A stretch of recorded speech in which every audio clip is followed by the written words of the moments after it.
Salmo 122. Alegrei-me quando me disseram: vamos à casa do Senhor. Os nossos pés estão dentro das tuas portas, ó Jerusalém. Jerusalém está edificada como uma cidade bem sólida, onde sobem as tribos do Senhor, como testemunho de Israel, para darem graças ao nome do Senhor.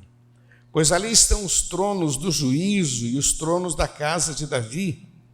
Orai pela paz de Jerusalém, prosperarão aqueles que te amam. Haja paz dentro dos teus muros e prosperidade dentro dos teus palácios. Por causa dos meus irmãos e amigos, direi: haja paz em ti. Por causa da casa do Senhor nosso Deus, buscarei o teu bem. Vamos orar? Pai, nós nos colocamos nas tuas mãos e pedimos: fala conosco, Pai. Dá-nos graça na meditação da tua palavra, que possamos, ó Deus, crescer e realmente, ó Pai, ter uma visão melhor deste local, da casa do Senhor. Assim, Senhor, usa a minha vida. Eu quero ser um instrumento de força, de esclarecimento, de salvação, em nome de Jesus. Amém, Senhor. Amém. Queridos, o salmista, ele teve alguns momentos que ele passou de quarentena também, não sei se você sabe disso, né? Ele passou alguns momentos impedidos de ir ao templo. Você vai ver isso no Salmo 42, no Salmo 84, quando ele diz: quando o povo subia, quando eu ia. Por momentos ele foi impedido. Um dos problemas foi o Absalão, que o perseguia e tal. Então, por alguns momentos ele ficou impedido de ir à casa do Senhor. Então ele teve esse sentimento que nós tivemos, e muitos ainda estão tendo, né? Esse impedimento: puxa, eu não posso ir, gostaria de estar lá, mas não posso. O salmista, ele compõe agora este salmo dizendo: alegrei-me quando me disseram: vamos à casa do Senhor. Vamos repetir juntos? Alegrei-me quando me disseram: vamos à casa do Senhor. É interessante que no Antigo Testamento tem várias referências que falam sobre Deus desejando um local. Um local, Deus queria um local. Lá no livro de Êxodo, Deuteronômio, fala de um local, Deus dizendo: eu quero um local. Você sabe que no deserto, depois foi estabelecido o tabernáculo, era um local onde o povo ia se reunir para celebrar. Mas depois se estabeleceu um outro local, que foi Jerusalém. Eu queria que você abrisse no livro de Deuteronômio, capítulo 12. Você que está anotando, pode anotar também Êxodo 23, aí, muito legal, de 14 a 19, que são textos semelhantes. Mas a gente vai ler o Deuteronômio 12, tá? Aqui em Deuteronômio 12, versículo 5, diz assim, presta atenção: mas o lugar que o Senhor vosso Deus escolher. Vamos lá, Deuteronômio 12, 5, já acharam?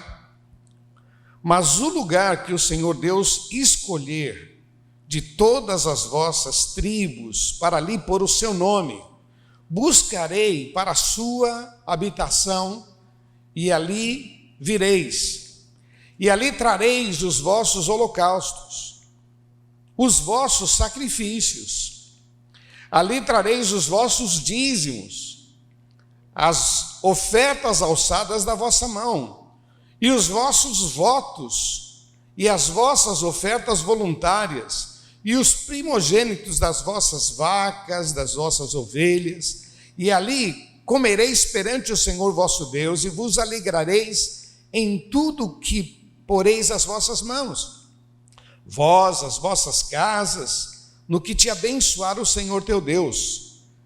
Verso 10: mas passarei o Jordão, e habitareis na terra que vos fará herdar o Senhor vosso Deus, e vos dará repouso dos vossos inimigos em redor, e morareis seguros. Então haverá um lugar em que escolherá o Senhor vosso Deus para ali fazer habitar o seu nome, e ali trareis tudo que vos ordenou, vossos holocaustos, vossos sacrifícios, vossos dízimos, as vossas ofertas alçadas e toda a escolha dos vossos votos que votardes ao Senhor.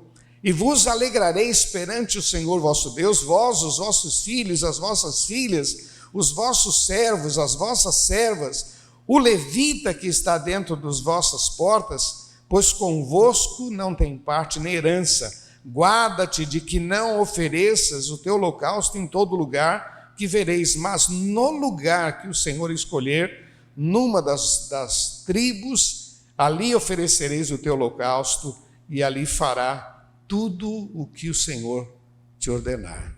Amém? Eu fiz questão de ler esse texto só para você entender que era um local. Quando o salmista disse, alegrei-me quando me disseram, vamos à casa do Senhor, não era uma coisa assim. Hoje se debate muito contra isso, né? As pessoas tentam desvalorizar o local, porque a igreja somos nós, a igreja não é um local, não é um templo. Meu irmão, eu sei disso, a igreja de fato somos nós, mas nós nos reunimos num local que foi consagrado e santificado ao nosso Deus. Deus escolheu locais. Eu acho interessante que às vezes a gente passa em determinadas igrejas, por exemplo, igreja tradicional, e a gente vê lá dentro, meia dúzia de pessoas, e você fala, meu Deus, uma igreja desse tamanho com meia dúzia de pessoas. Mas você já percebeu que Deus não fecha? Deus não fecha, tem meia dúzia e Deus não fecha. Porque na verdade aquele local lá no passado foi escolhido por Deus. E Deus não fecha. Porque Deus tem lugares que Ele escolheu. O salmista disse, alegrei-me quando me disseram, vamos à casa do Senhor. Ele diz, Deus escolheu Jerusalém.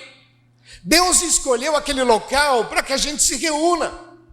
Deus escolheu. E Ele disse, eu me alegro em poder ir à casa do Senhor. Alguém fez um convite para ele, e ele, naquele momento que foi feito, vamos na igreja amanhã? Vamos na igreja.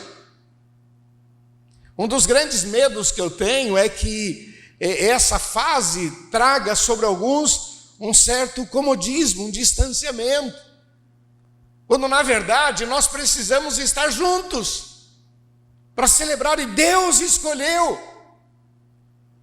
E aí eu fui ver o texto para a gente tentar entender melhor esse texto aqui do Salmo 122, e eu dividi em algumas partes para nossa edificação. Primeiro, Deus escolheu esse local, é um local dedicado ao Senhor. Amém? Vamos repetir juntos? É um local dedicado ao Senhor. Nós temos o privilégio de ter um espaço bom, a despeito de já estar pequeno para a gente, mas a gente tem um espaço bom. E eu e a tia, a gente é meio chato quanto a isso, a gente não gosta, por exemplo, que a pessoa venha comer aqui dentro. A gente não gosta disso. Sabe, vamos fazer um chá? Não, aqui não, vamos fazer lá fora, vamos fazer lá no auditório, lá. Esse local foi dedicado para culto ao Senhor. Esse local aqui foi dedicado para isso. Quando nós fizermos ali, formos fazer o nosso templo, a gente vai fazer um templo grandão, tal, e aqui a gente pretende dividir para outras coisas, aí sim. Mas agora, nesse momento, esse local é um local dedicado. Quando eu falo dedicado, é dedicado para culto, dedicado para refúgio, dedicado para proteção, dedicado para se agradar e agradecer a Deus. É um local que a gente clama por justiça, é um local que a gente ora e intercede a Deus pela nossa família, pela nossa nação, pelas pessoas, pelo aflito, pelo necessitado. É um local. Tanto é que as pessoas trazem os seus pedidos de oração e no final a gente põe aqui, a gente ora, porque esse é o local que Deus nos deu para que o nome dele seja exaltado. É um local em que as pessoas entram aflitas e vão sair transformadas pelo poder de Deus. Então não pode ser um local assim comum. Foi Deus quem escolheu, não fomos nós. Não fui eu. Que um dia passei aqui na frente e disse, pô, dá uma igreja legal aí. Não. Tinha uma baita de uma placa aqui na frente, dizendo vende-se. E eu nunca tinha visto aquela placa. Até o dia que o corretor disse, pastor, tem um local que eu queria mostrar para o senhor. Eu disse, eu não quero ver, porque eu já sei o que eu quero. Não, mas é um local, o senhor vai gostar. Eu não vou gostar, porque eu já sei o que eu quero. Eu quero na Conselheiro Nébias 748. Lá era a igreja, era aquilo que eu queria, mas aquele irmão insistiu. Ele é da Assembleia de Deus, e como ele era tio de um membro aqui da igreja, eu falei, bom, vamos lá, vou dar uma olhada só para o irmão. E eu vim com o coração fechado. Eu não vim com o coração aberto, não vim com vontade. Eu vim só para agradar aquele irmão. Mas quando eu comecei a andar aqui dentro, eu me sentia como aquela criança entrando em alguma coisa que... Sabe quando a criança não quer comer e você não, você vai gostar, não vou gostar. E você dá e ele gosta, ele começa assim... ele não quer gostar, mas está gostoso, não é? E é assim que eu me senti. Comecei a andar aqui, andei, e eu pensei, não, isso daqui é muito para a gente, não dá. E, meu irmão, mas não fui eu que escolhi, foi Deus. Aquele local estava sendo vendido a 2 milhões, aqui estava sendo vendido por 3.400. Se nós tivéssemos comprado aquele local, a gente ia penar para pagar, viu? Eu acho que a gente ia sofrer pra caramba. Mas a gente comprou aquilo que Deus nos deu. E quando Deus dá, Ele supre todas as necessidades. Alegrei-me quando me disseram, vamos à casa? Senhor.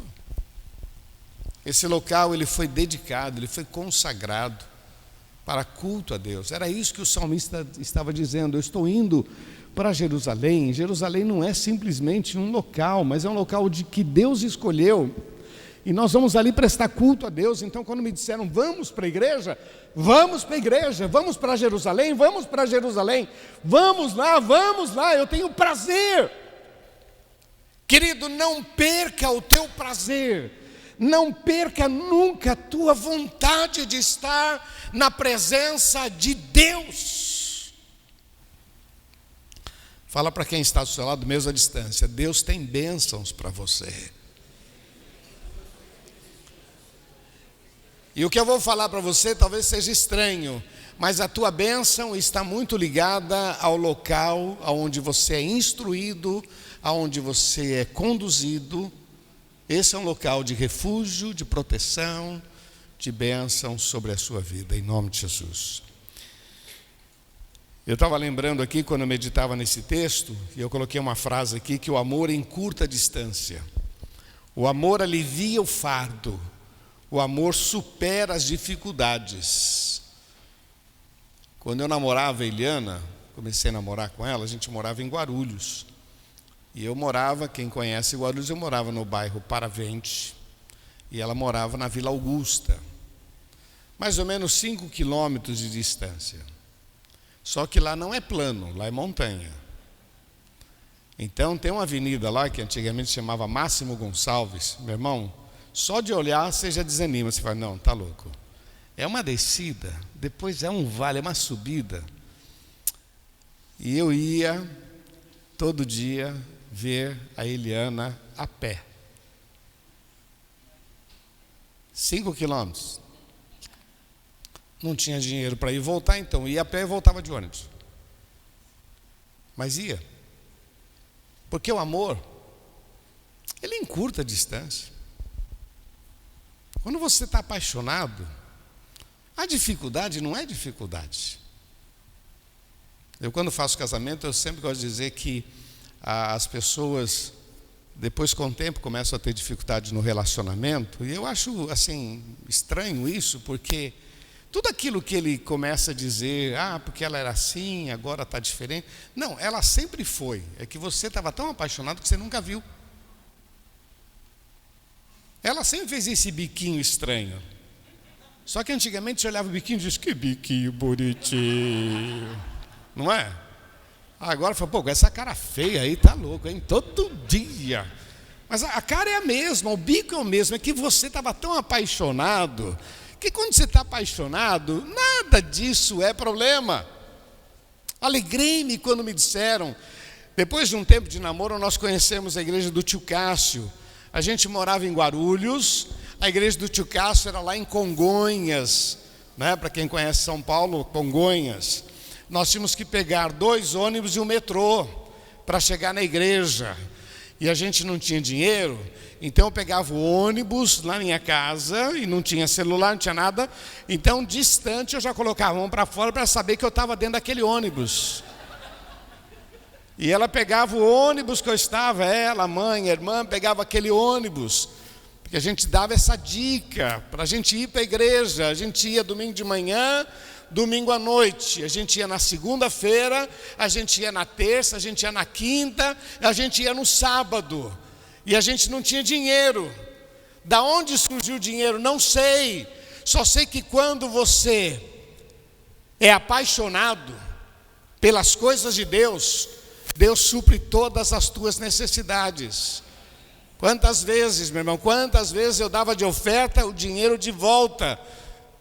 E eu pensava, bom, como é que eu vou fazer agora para voltar para casa? Aí já pensava na sogra, né?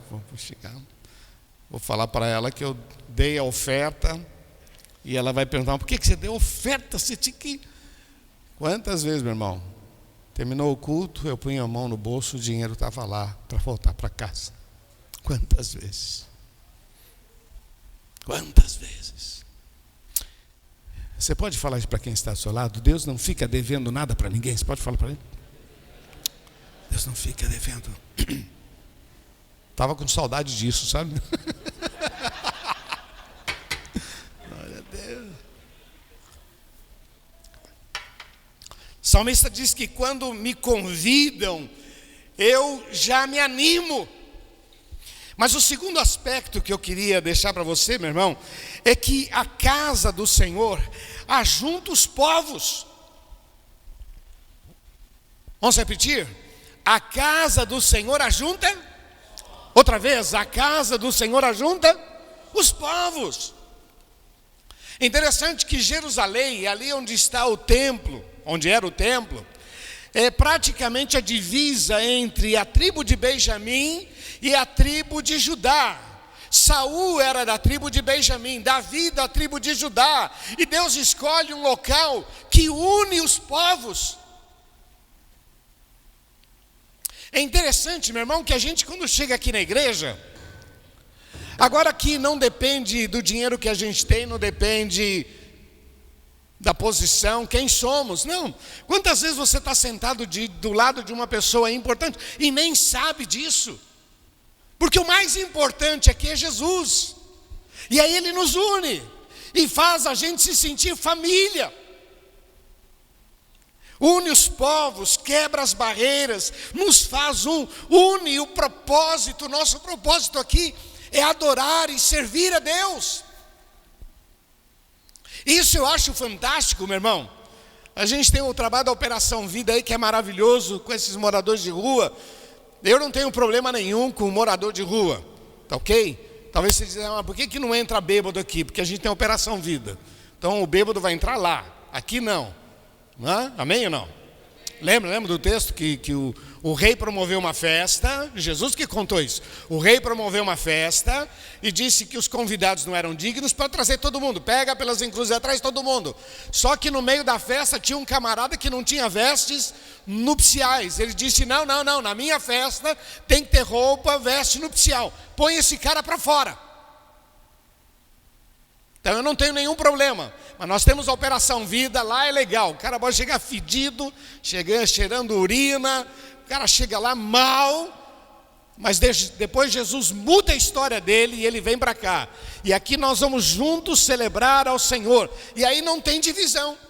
Você está sentado do lado de alguém que foi da Operação Vida. Você está sentado do lado de alguém que é um médico. Você está sentado do lado de alguém que é um juiz, é um promotor. Você está sentado do lado de alguém que é um professor. E assim por diante. O que nos une aqui é a graça do Senhor. Todos subiam a Jerusalém, todos iam para Jerusalém, independente da condição financeira. Uns chegavam com carruagem, outros chegavam, mas todos vinham para prestar culto a Deus. Porque a igreja tem esse poder, meu irmão, de estabelecer um só Senhor, um só pastor, um só batismo. Louvado seja o nome do Senhor. Amém, queridos? A terceira coisa que eu acho interessante, quando eu disse alegrei-me quando me disseram vamos à casa do Senhor, é que a casa do Senhor nos coloca todos debaixo das mesmas regras, das mesmas leis. Estamos todos debaixo das mesmas leis, das mesmas regras. Aí quando eu leio, eu separei aqui, por exemplo, eu leio João 13:35. Nisto todos conhecerão que sois meus discípulos. Para quem essa exigência? Para quem? Para todos. Para o pobre, para o rico, para o doutor, para o indouto, não é? Para o bonito, para o feio, para o baixo, para o gordo, para o careca. Todo mundo. Todos nós estamos debaixo das mesmas leis. Quando você lê Efésios capítulo 4, que diz lá, olha, não deis lugar ao diabo, irai-vos, mas não pequeis. Para quem que é isso? Para todos. Quando a gente lê Colossenses 3, quando diz mortificai a carne, despojai a carne, para quem que é? Para todos, para todos. Não é para um. Então a igreja, ela apresenta uma mensagem e apresenta a palavra e as regras, é para todos. Então quando disse, alegrei-me quando me disseram, vamos à casa do Senhor, nós vamos ser instruídos, nós vamos ser abençoados, nós vamos receber a palavra de Deus, para todos andarmos na mesma visão. É muito legal, a gente hoje tem a internet, é uma grande bênção aí. Até anotei aqui que a igreja não era lugar de louvor, não de turismo, né? É muito legal a gente ter a internet, tem tantos pregadores, e eu gosto de assistir. Alguns deles tem uns aí que edificam pra caramba, né? O pastor Cláudio, eu sou fã dele, né? Pastor Silas, exortação, chapuletada. Pastor Eli Fernandes, simpatia. Pastor Jeremias de BH, esse é contador de história. Pastor Naamã, da Presbiteriana de Londrina, é outro que é fantástico. São homens que a gente senta. Mas, o alimento que Deus quer para a sua vida, para a minha vida, sai desse púlpito aqui, viu? Sai desse púlpito aqui. Tá bom? O alimento que Deus tem para mim, para você, sai daqui, ó. Essa é a nossa casa, esse é o local que foi consagrado. Você pode admirar, você pode achar legal, né? Agora tem aí esse movimento novo, Dunamis, né? Então você olha, tudo legal, mas o alimento que te sustenta no dia a dia sai daqui. E quando sai daqui, estabelece um padrão sobre todos nós. Eu considero que é como se fosse várias casas. E às vezes a casa do vizinho come melhor, tem mais fruta, né? Tem lá doces. Mas a casa que te alimenta é onde você mora, onde tem café com leite, pão e margarina, todo dia. La mesma coisa. Mas é o que te dá vida, é o que sustenta, arroz, feijão e ovo, é o que te sustenta.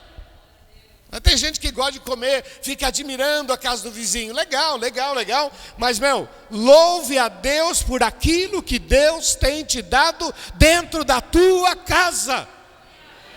Alegrei-me quando me disseram, nós vamos para a nossa casa, para o nosso templo, para o local em que nós vamos ser alimentados, vamos receber da parte de Deus um alimento para a nossa vida, que vai nos ajudar. Eu me lembro quando, no início do meu ministério, meu irmão, eu queria pregar, mas eu queria impressionar, eu queria que no final do culto as pessoas dissessem, pô, que palavra, hein, pastor?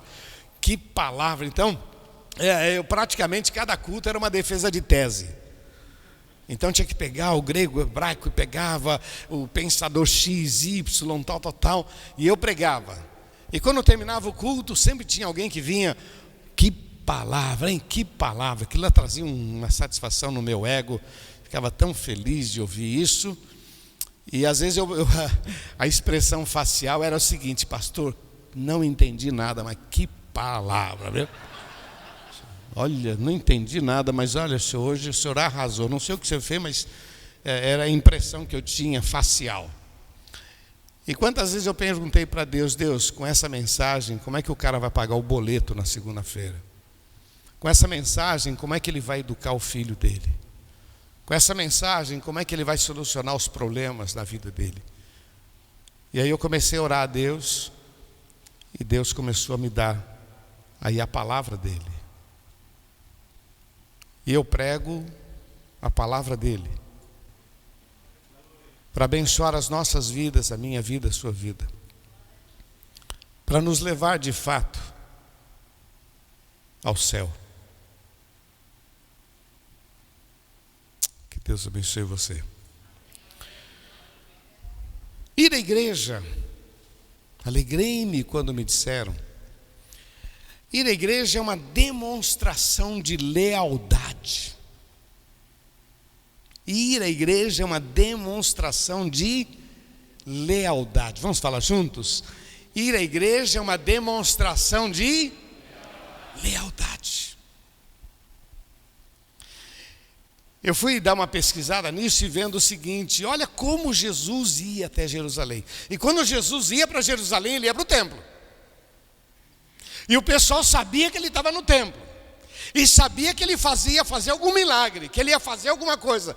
Quantas vezes Jesus foi para Jerusalém? Lembra que ele tinha 12 anos, eles foram para a festa em Jerusalém, e aonde Jesus ficou? No templo, meu irmão, no templo. 3 dias depois, os pais angustiados, cadê Jesus? Cadê Jesus? Aí acharam ele no templo. E ele deixou claro: eu estou cuidando das coisas do meu pai. Quando o salmista disse, alegrei-me quando me disseram, vamos à casa do Senhor, ele está dizendo uma questão de lealdade. Todo o povo deveria, por festas, o Senhor estabeleceu várias festas durante o ano, e o povo deveria ir para Jerusalém. Algumas delas eles passavam 7 dias, meu irmão, arrumavam hospedagem, se viravam, mas estavam ali. O texto diz, ó, quão bom e quão suave que os irmãos estejam juntos. Mas isso era uma atitude de lealdade. Deus estabeleceu, eu vou fazer assim. Você lembra que lá em Atos, quando a igreja começou, Pedro e os apóstolos sempre estavam também no templo. Estavam lá no templo, estavam lá. Tinham sinagogas, tal, mas eles iam para o templo, para aquele local que Deus escolheu. Isso expressa a nossa lealdade. É interessante que esse mesmo princípio os muçulmanos usam, porque no conceito muçulmano, todo muçulmano precisa pelo menos uma vez na vida ir a Meca. Isso estabelece lealdade. O católico também. Ele vai a Aparecida do Norte, ele precisa ir a Roma. Isso estabelece o quê? Lealdade.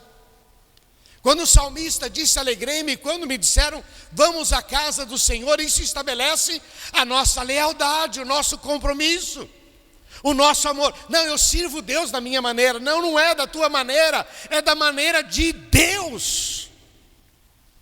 Por isso que tem muita gente fraca, muita gente que sofre, porque quer servir a Deus do seu jeito. Não quer perdoar, porque o outro não merece o seu perdão. Não é assim, querido, não é assim. Então as pessoas apresentam algumas alterações. Eu penso diferente, eu acho. Não é para achar diferente. Leia a Bíblia. Receba a instrução. Viva no padrão de Deus. Fala para quem está do seu lado. E a bênção te alcançará em nome de Jesus. Pode falar para ele.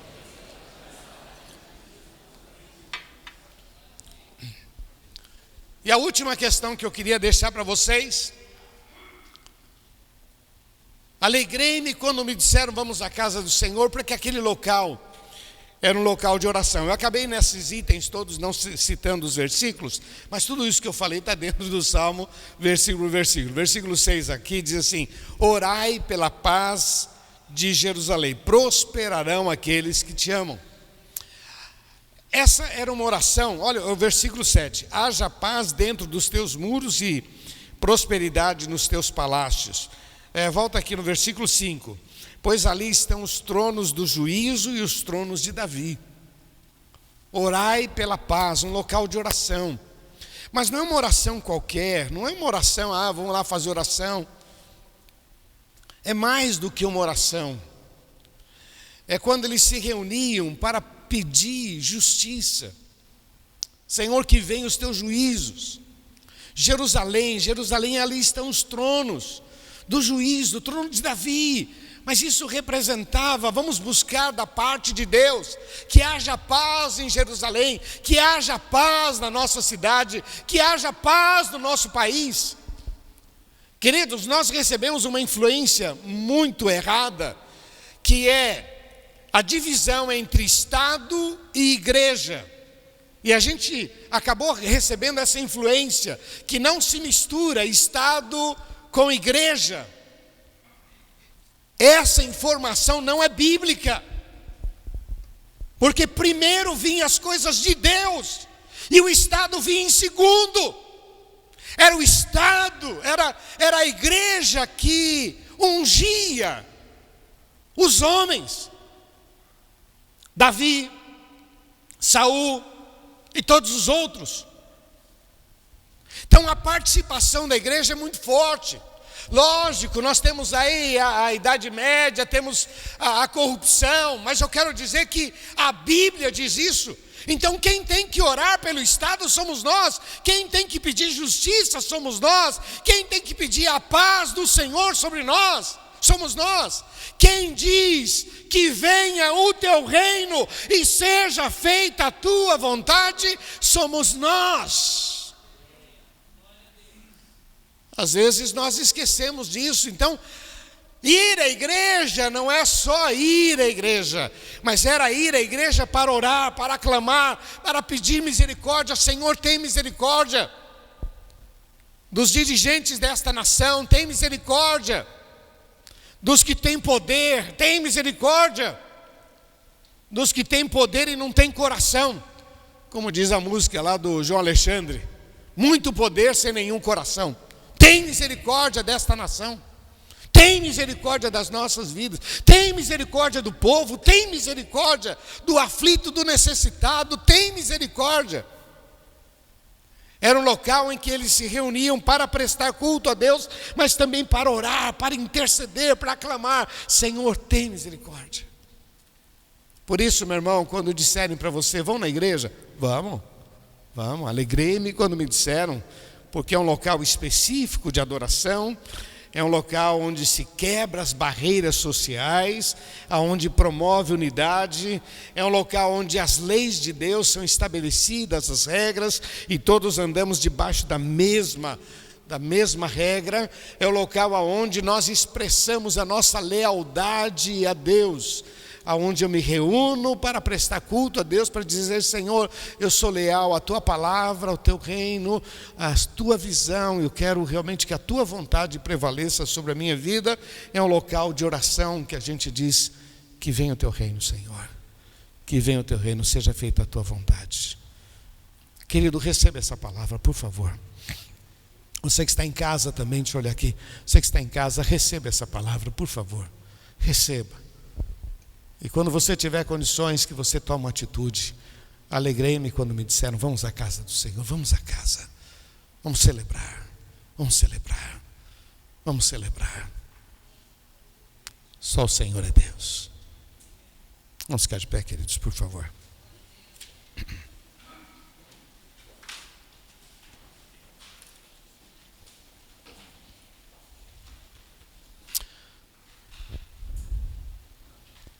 Essa palavra é para todos nós, para mim, para você. É para reorganizar as nossas vidas. Nós estamos entrando num novo tempo, chamado novo normal. Eu necessariamente não considero o novo normal. Eu acho que a gente tem que sair diferente, com mais temor a Deus, pensando na volta de Jesus. É interessante, começou essa pandemia para nós, né? Em março começou. Logo em seguida, vocês lembram daquelas ressacas que teve? Pô, parece que o mar ficou bravo, parece que a coisa ficou, não é? São sinais nos céus e na terra. Depois teve esses gafanhotos aí, meu irmão, eles, olha só, não invadiram o Brasil, porque como é que eles não invadem o Brasil? Quando não tem no espaço, não tem fruto de oração, vamos falar a verdade, os caras lá oraram pra caramba, hein? Fruto, muita oração, hein? Tem Deus nesse assunto aí. Aí, coitadinho do Uruguai, foi tudo para lá. Uruguai e Argentina, sofreram pra caramba. Você não vê a mão de Deus nisso, não? Jesus está voltando.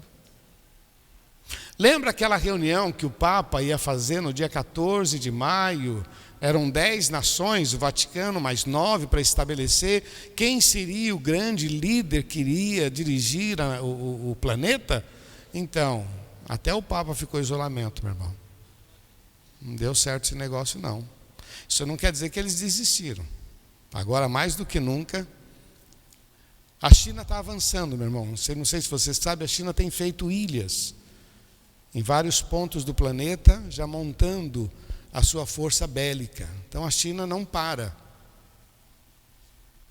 Jesus está voltando, pensa bem. Não dá para ficar brincando de crente, não. Alegrei-me quando me disseram, vamos, casa do Senhor. Vamos voltar o coração para Deus, porque olha, meu irmão, é interessante. Nessa pandemia, o pastor Caçabian, quando pregou no aniversário da igreja, ele falou, olha, nessa pandemia, o poder econômico não resolveu o problema, o poder político não resolveu o problema, o poder tecnológico não resolveu o problema, o científico não resolveu, só Deus, viu? Só Deus. Pelo contrário, ficaram mais pobres e as pessoas estão sofrendo. E olha, meu irmão, eu sei que você tem vivido milagres. Celebre, viu? Louva a Deus.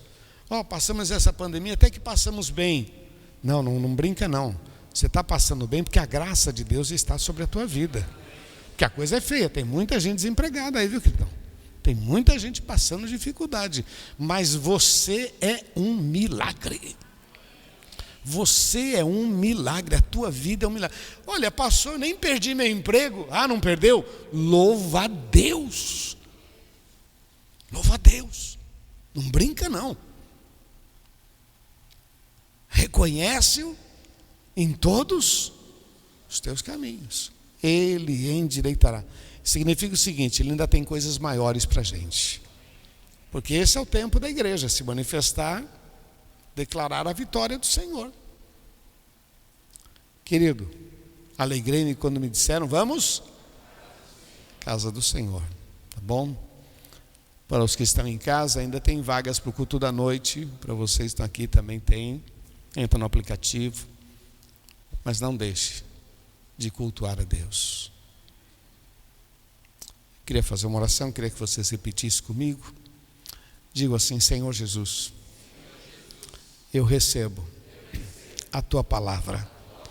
Me ajuda a viver apaixonado pelas tuas coisas.